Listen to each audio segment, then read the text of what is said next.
మీనరాశి. మీనరాశి వారికి ఏప్రిల్ 5వ తారీఖు నుంచి 24వ తారీఖు వరకు ఈ పక్షమంతా కూడా ఏ విధంగా ఉండబోతుందో చూద్దాం.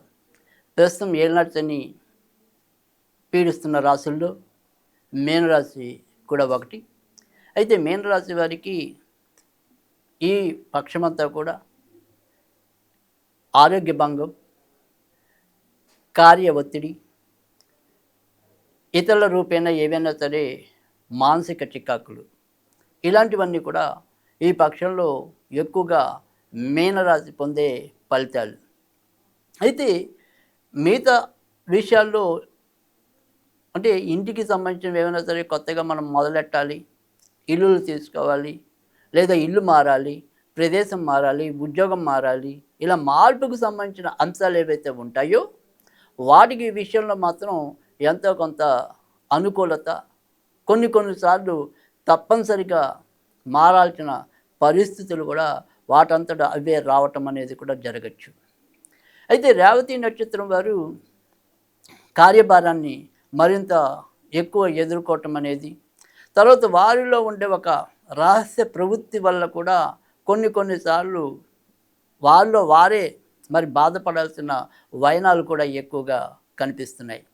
ఉత్తరాభద్ర నక్షత్రం వారు ఆరోగ్య విషయంలో ఎక్కువ దృష్టి సాగించాలి. ముఖ్యంగా కీళ్ళకి సంబంధించినవి, తర్వాత నడుముకి సంబంధించినవి, గొంతుకు సంబంధించినవి కొంతవరకు ఇబ్బందులు పడే పరిస్థితులు అయితే కనుక కనిపిస్తున్నాయి. పూర్వభద్ర నక్షత్రం వారికి మీనరాశిలో 4వ పాదం ఉంటుంది. వారికి మాత్రం ఎంతో కొంత సానుకూలత అనేది కనిపిస్తుంది. కొత్తగా వివాహం కావాలి అనుకునే వారికి ఈ వారం అంతా కూడా, ఈ పక్షం అంతా కూడా ఎంతో కొంత ప్రతికూలతే ఎక్కువగా కనిపిస్తుంది. ఇక కొత్తగా సంతానం కావాలి అనుకునే వారికి కూడా అంతంత మాత్రంగానే పరిస్థితులు యోగించేలాగా కనిపిస్తున్నాయి.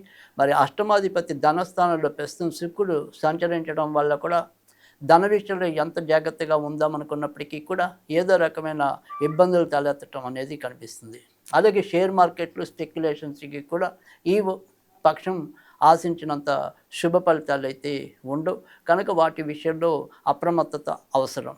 ఇక కొత్తగా ఏదైనా సరే వ్యాపారాలు ప్రారంభిద్దాం అనుకునేవారు వారికి సంబంధించిన ప్రయత్నాలని మరికొంతకాలం వాయిదా వేసుకోవటం అనేది ఉత్తమం.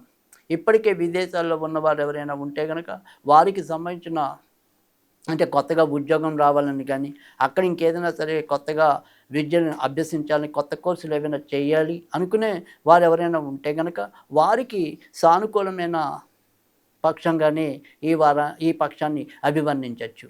ఇక మొత్తం మీద చూసుకున్నప్పుడు ఎక్కువ అంటే 60% వీరికి ఇబ్బందులు, 40% మాత్రమే మంచి ఫలితాలు ఈ పక్షంలో ఎక్కువగా కనిపిస్తున్నాయి. అయినప్పటికీ కూడా మరి చతుర్థ స్థానంలో గురుడు వల్ల ఇంట్లో ఎలాంటి చికాకు ఉన్నప్పటికీ కూడా చివరి నిమిషంలో అది వైదొలగటం అనేది అయితే కనిపిస్తుంది.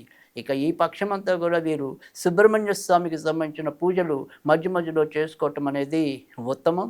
ఇక ఈ పక్షంలో వీరికి 6వ తారీఖు, 9వ తారీఖు, 12వ తారీఖు, 16వ తారీఖు, 18వ తారీఖు, 21వ తారీఖు సానుకూలమైన తేదీలుగా చెప్పచ్చు.